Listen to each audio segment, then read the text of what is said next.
Hi Mike. So this my profile skills, add skills on this page, the deactivation flow doesn't seems to be correctly defined. So for example, now if I'm trying to add new skills,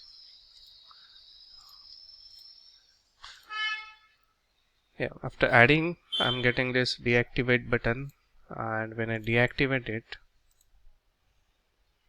it remains on the same page where we cannot reactivate it again. So do we really need to be on the same page after deactivation, or we can directly take user to the list page?